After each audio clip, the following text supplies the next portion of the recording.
Hello students, আমার চ্যানেলে তোমাদেরকে স্বাগত। যারা ক্লাস 9-এ পড়ছো তাদের জন্য ভূগোলের যে দ্বিতীয় অধ্যায় পৃথিবীর গতিসমূহ, এই অধ্যায় থেকে আমরা এখন প্রথম পর্ব শুরু করব, শর্ট প্রশ্নের প্রথম পর্ব। ঠিক আছে, তো প্রথম থেকে শেষ পর্যন্ত দেখবে, একটু স্কিপ করবে না। চলো শুরু করে দিই। ক্লাস 9-এর ভূগোলের দ্বিতীয় অধ্যায় পৃথিবীর গতিসমূহ, এই অধ্যায় থেকে আমরা এখন করব আমাদের ক্লাস। তো দেখে নাও ক্লাস।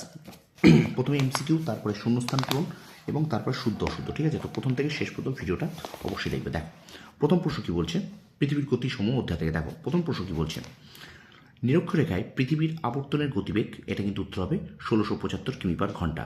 আজ 2 নম্বর প্রশ্ন, পৃথিবীর আবর্তন গতির ফলে জোয়ার ভাটার সৃষ্টি হয়। আজ 3 নম্বর প্রশ্ন, নিরক্ষরেখায় সর্বদা দিনের দৈর্ঘ্য হয় 12 ঘন্টা। 3 নম্বর, নিজ অক্ষে বুধের একবার আবর্তন করতে সময় লাগে 58 দিন 15 ঘন্টা। আচ্ছা 5 নম্বর প্রশ্ন, সূর্যের চারদিকে বুধের একবার পরিক্রমণ করতে সময় লাগে 88 দিন। তোমাদের উত্তরগুলো কিন্তু সাইডে লেখা আছে, তোমরা অবশ্যই একটু দেখে নাও ভালো করে। ঠিক আছে, তারপর দেখো নেপচুনের পরিক্রমণকাল হলো 166 বছর। আচ্ছা, ফরাসি বিজ্ঞানী ফুকো প্যান্থিয়ান গির্জায় পৃথিবীর আবর্তন গতির অস্তিত্ব প্রমাণের পরীক্ষা করেন 1851 খ্রিস্টাব্দে। আচ্ছা, নিজের অক্ষের ওপর অনবরত আবর্তনের জন্য পৃথিবীর আকৃতি হয়েছে অভিগত গোলাকার। পরের প্রশ্ন, সূর্য থেকে পৃথিবী প্রায় 13 লক্ষ গুণ ছোট। সূর্য থেকে পৃথিবী প্রায় 13 লক্ষ গুণ ছোট। পরের প্রশ্ন, কলকাতায় পৃথিবীর আবর্তন বেগ ঘন্টায় 1536 কিমি। আচ্ছা 11 নম্বর প্রশ্ন, আবর্তন গতির জন্য হয় দিনরাত্রির পর্যায়ক্রমিক সংগঠন। আচ্ছা 12 নম্বর প্রশ্ন, পৃথিবীর গতির সংখ্যা 2টি। একটা কথা তোমাদের বারবার বলি, শর্ট প্রশ্ন কিন্তু কোনো সাজেশন হয় না। শর্ট প্রশ্ন কিন্তু তোমার কাছে যে টেক্সট বই আছে, তোমার কাছে যে সহায়িকা আছে, অবশ্যই তোমরা সেইগুলোকে প্রত্যেকটা শর্ট প্রশ্ন দেখে যাও। এখানে কিন্তু কোনো সাজেশন করতে যেও না। ঠিক আছে, তো তোমাদের প্রত্যেকটা ইউনিট টেস্টে কিন্তু শর্ট প্রশ্ন প্রচুর আছে। তো যে যত বেশি শর্ট প্রশ্ন করে আসতে পারবে, সে কিন্তু ইউনিট টেস্টে তত বেশি নাম্বার তুলে আসবে। ঠিক আছে, তো অবশ্যই বারবার বলছি, শর্ট প্রশ্ন খুব মন দিয়ে পড়ো, আমার ক্লাসগুলোকে মন দিয়ে দেখো। ঠিক আছে, কারণ তো আমার ক্লাসগুলো করলে তোমরা, আমার বিশ্বাস তোমরা কিন্তু শর্ট প্রশ্নের ফুল নাম্বার পাবে। ঠিক আছে, তো অবশ্যই ভিডিওটা লাইক করো, কমেন্ট করো, শেয়ার করো বন্ধুদের মাঝে বেশি করে। আর আমার চ্যানেল যারা নতুন আছে তারা অবশ্যই চ্যানেলটাকে সাবস্ক্রাইব করো, পাশ থেকে বেল আইকনটি প্রেস করে রাখো। চলো ভিডিওটা আমরা কন্টিনিউ করি। আচ্ছা এবার দেখো, পৃথিবীর আবর্তন বেগ সর্বাপেক্ষা বেশি হয় নিরক্ষরেখা বরাবর। ঠিক আছে, পৃথিবীর আবর্তন বেগ সর্বাপেক্ষা বেশি হয়, পৃথিবীর আবর্তন বেগ সর্বাপেক্ষা বেশি হয়, এটা কিন্তু বলছি নিরক্ষরেখা বরাবর।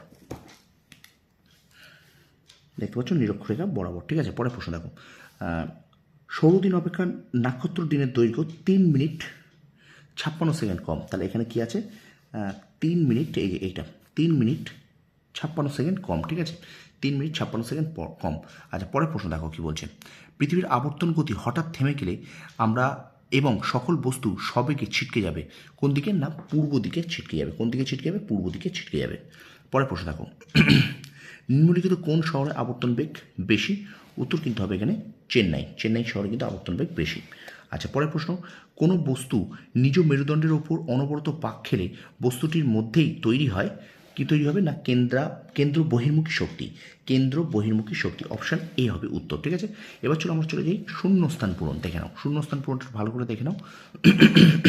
দেখো, পৃথিবীর আবর্তন গতির অপর নাম, এখানে উত্তর হবে আহ্নিক গতি।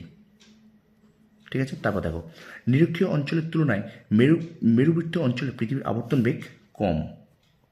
পরে প্রশ্ন, ড্যাশ সূত্র অনুসারে বায়ুপ্রবাহ উত্তর গোলার্ধের ডান দিকে বেঁকে যায়। এটা উত্তর হবে ফেরেলের সূত্র। আছে ড্যাশ অঞ্চলে একটানা 6 মাস রাত্রি থাকে।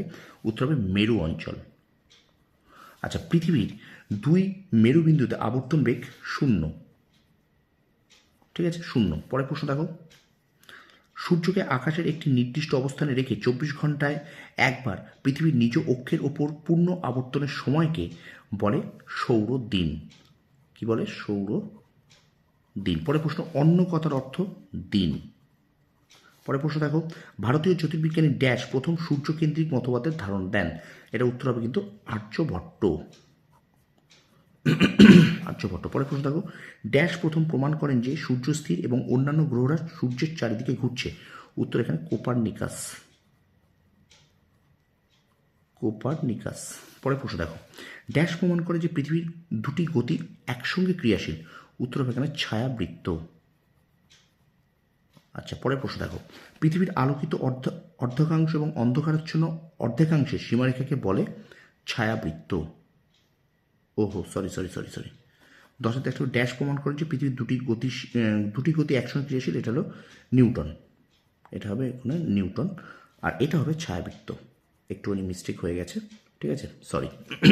তাহলে কি বললাম, পৃথিবীর আলোকিত অর্ধেকাংশ এবং অন্ধকারাচ্ছন্ন অর্ধেকাংশের সীমারেখাকে ড্যাশ বলে, ছায়াবৃত্ত বলে। আচ্ছা, মুখ্য জোয়ারের বিপরীত অংশে তৈরি হয় গৌণ জোয়ার। গৌণ জোয়ার, ঠিক আছে। তাহলে এখানটা যেটা ড্যাশ প্রমাণ করেন যে পৃথিবীর দুটি গতি একসঙ্গে গতিশীল ক্রিয়াশীল, এটা হলো স্যার আইজ্যাক নিউটন, ঠিক আছে। আচ্ছা, এবারে চলো আমরা চলে যাই শুদ্ধ এবং অশুদ্ধ। দেখো, তোমরা শুদ্ধ হলে লিখবে সু, আর অশুদ্ধ হলে লিখবে অ।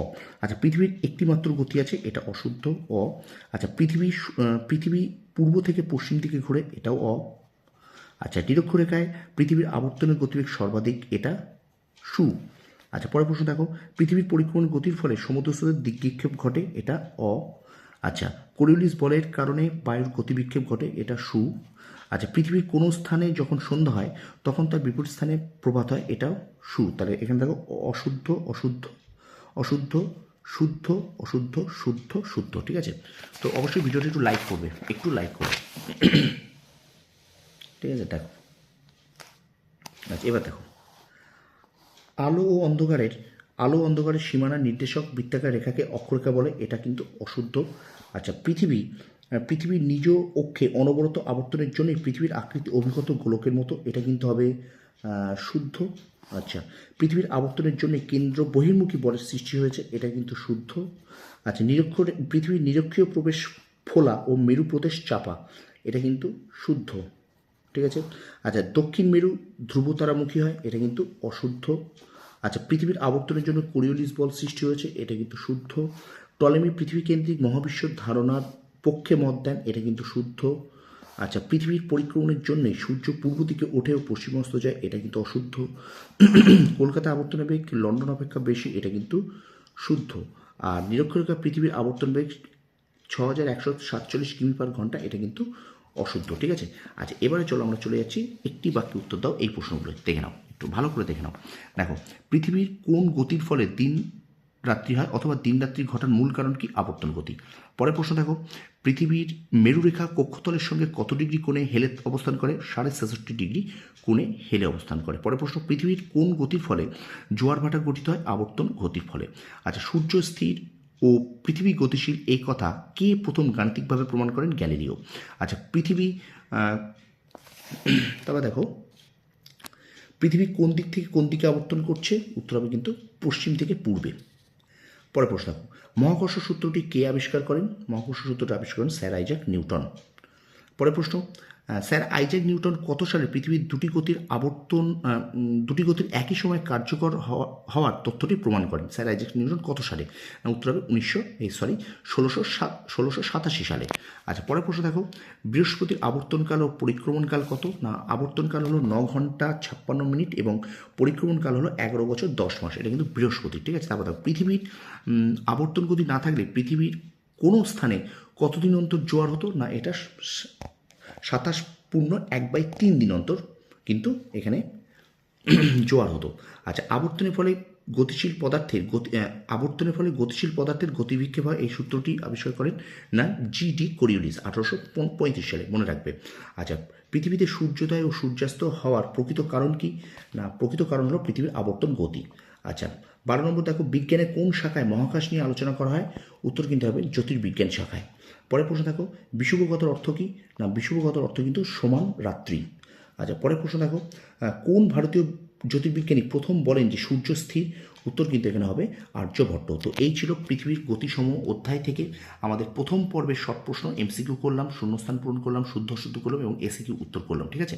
তো প্রথম পর্ব, দ্বিতীয় পর্ব খুব শীঘ্রই আসে। আর অবশ্যই ভিডিওটা লাইক করবে, কমেন্ট করবে, বন্ধুদের মাঝে একটু বেশি করে শেয়ার করে দেবে। তোমরা সফল হও, তোমাদের সাফল্য কামনা করি। ধন্যবাদ।